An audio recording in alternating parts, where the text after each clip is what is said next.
Estos como temas centrales de la jornada, pero vamos con también temas de coyuntura política, y es que la Asamblea tiene lista la agenda parlamentaria de trabajo para los primeros 100 días de estos 4 años.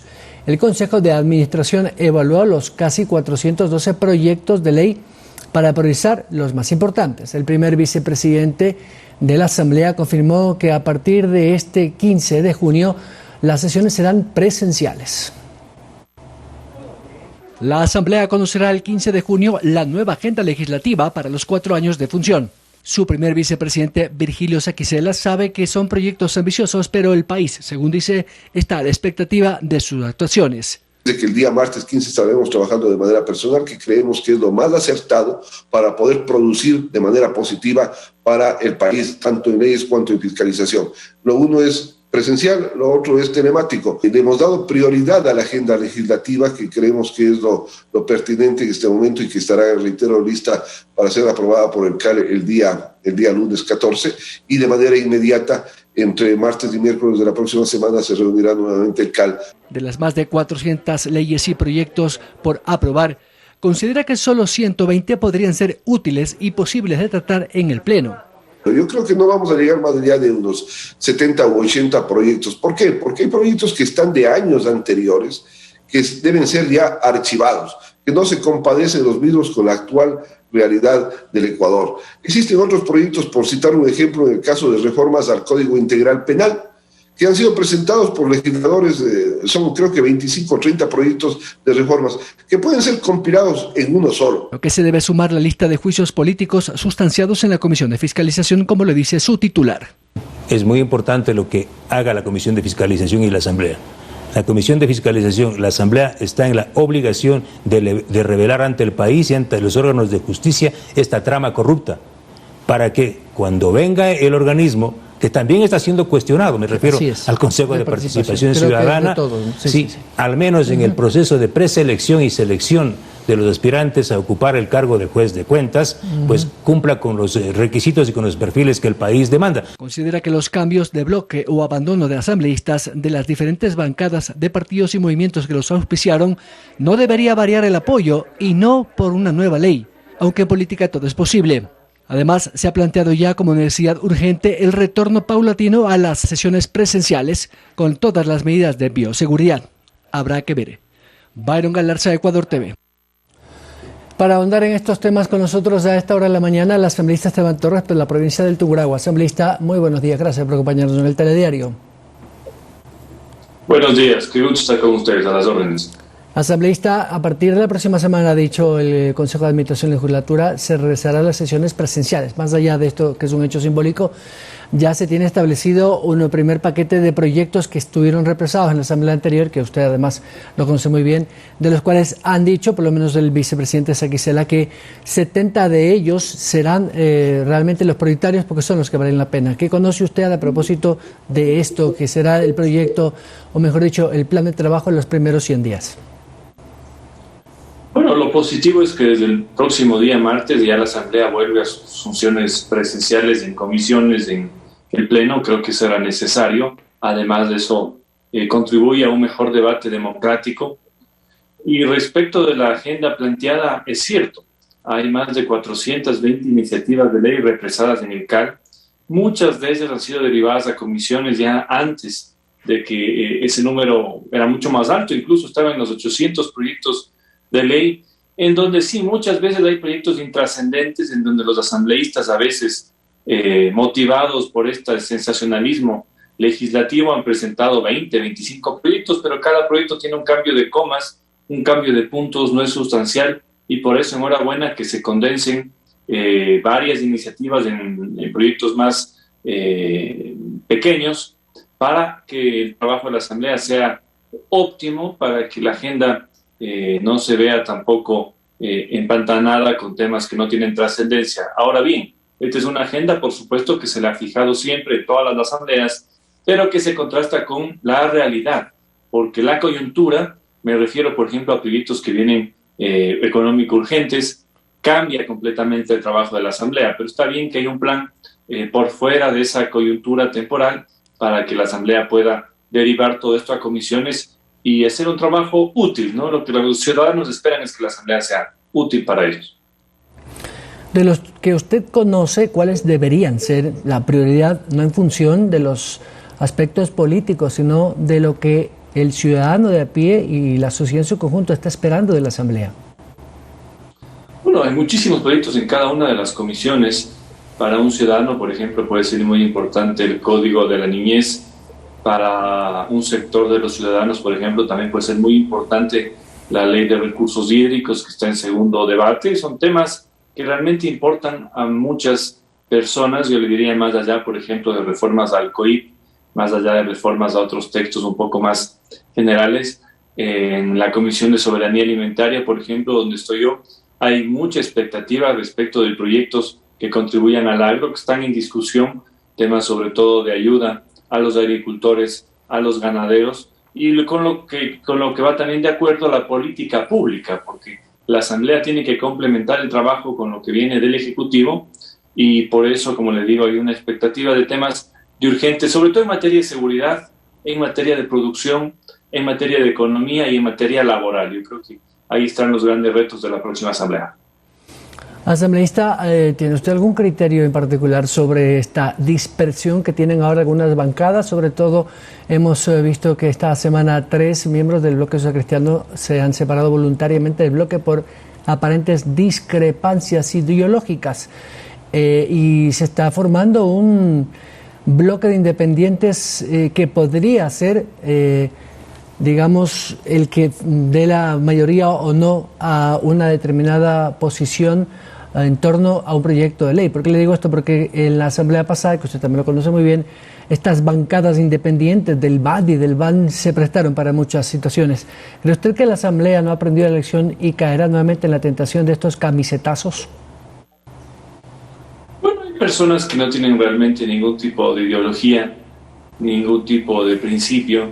No solo se separan de las bancadas, que uno puede entender que hay una separación por que no están de acuerdo con algo, sino que además firman por otras bancadas, como es el caso que ha sucedido con varios ex legisladores de la bancada social cristiana. No solo se separaron, sino que han firmado por la bancada del gobierno. Aún no entiendo, según la prensa nacional, que sería porque le dieron la gobernación de su provincia, no sé a los otros que les hayan dado.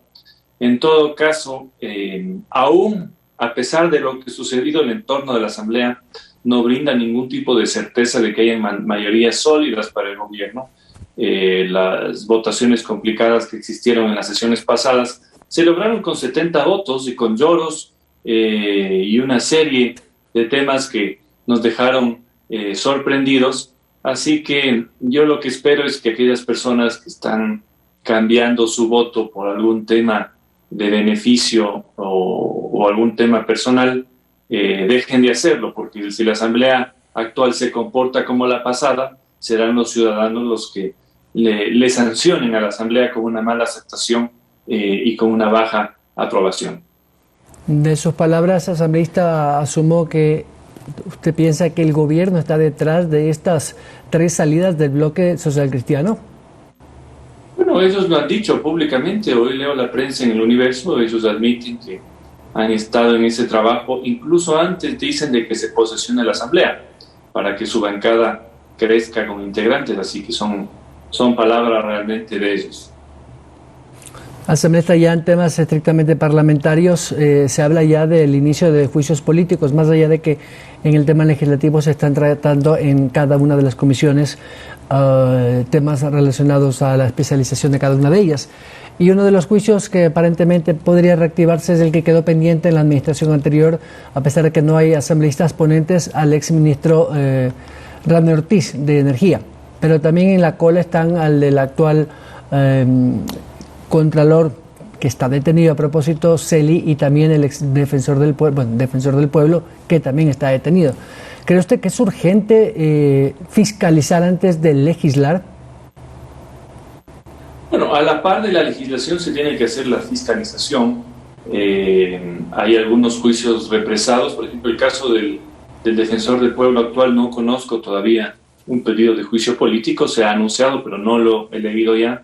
En el caso del exministro de Energía, yo no firmé ese juicio, no estoy de acuerdo. pero incluso así creo que debería tramitarse, incluso para que sea archivado en la Asamblea, porque no podemos dejar algo en el aire. Yo no estoy de acuerdo con ese juicio y yo no firmé tampoco la solicitud, a pesar de que era propuesto por compañeros de la bancada a la que yo me pertenezco. Así que a la par de las cosas, para eso está la Comisión de Fiscalización, que tiene un trabajo no de legislación, sino de fiscalización, y por supuesto el tiempo también de los asambleístas para dividirlo entre las iniciativas de ley y la fiscalización, que no solo pasa a veces por juicios políticos. Fiscalizamos todo momento cuando pedimos información a las autoridades. Yo, por ejemplo, ya he pedido bastante información a las nuevas autoridades para así procesar requerimientos o presionar por pedido de los ciudadanos para que se cumplan con ciertas cosas. Eso es un poco el rol del asambleísta y por eso el tiempo tiene que dividirse entre las dos funciones sin quitarle tiempo a la fiscalización, pero tampoco quitándole tiempo a la legislación, que es sin duda fundamental para hacer los cambios necesarios. Asambleísta, uno de los primeros proyectos en llegar será la ley de libertad de expresión, que entiendo el Consejo de Administración y la Legislatura lo está sustentando para el debate previo a la comisión. ¿Criterio particular del bloque social cristiano sobre este tema? ¿Habrá votos o cree usted que hay que analizarlo con mucho detenimiento más allá de lo que se conoce públicamente? Bueno, yo he leído íntegramente.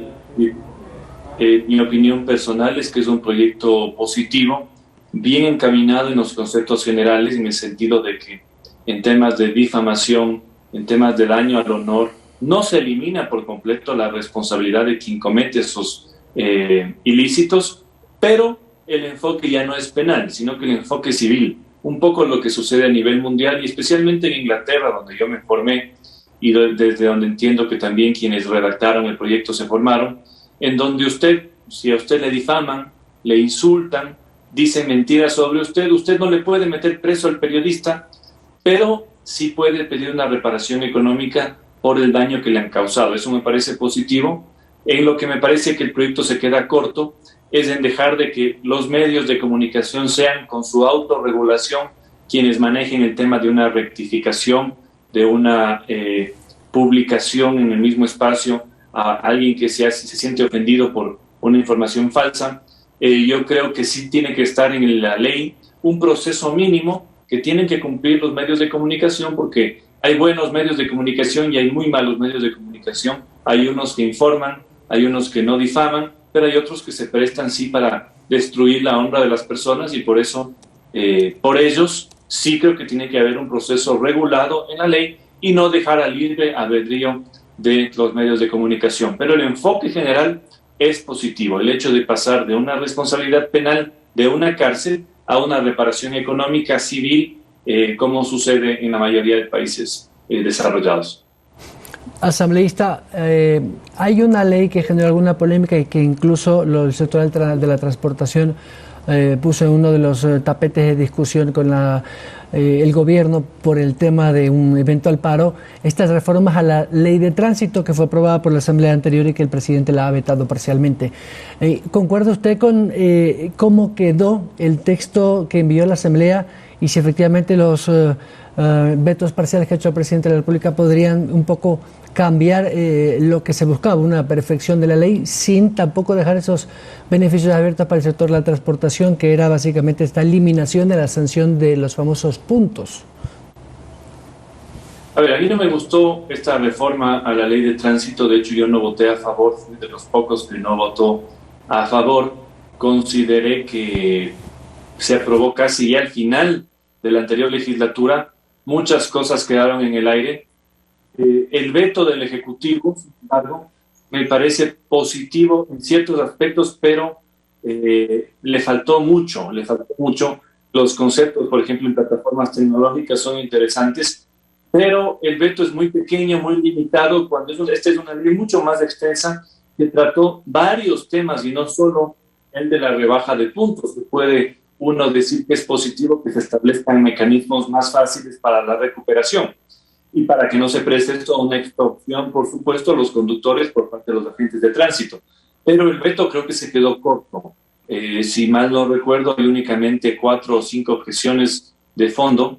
y yo creo que debieran haber existido muchas más para que la ley sea buena, porque era una ley tan compleja, con tantas transitorias, con tantas reformas, que por eso yo pedí en la Asamblea Nacional que esto se deje a la nueva Asamblea, que hay un poco más de discusión, pero decidieron ponerla en el orden del día ya casi en los últimos días de ejercicio legislativo y aprobarla. Así que ojalá las reformas contribuyan en algo, porque no podemos hacer mucho más allá del veto del Ejecutivo, sino pronunciarnos sobre esas objeciones.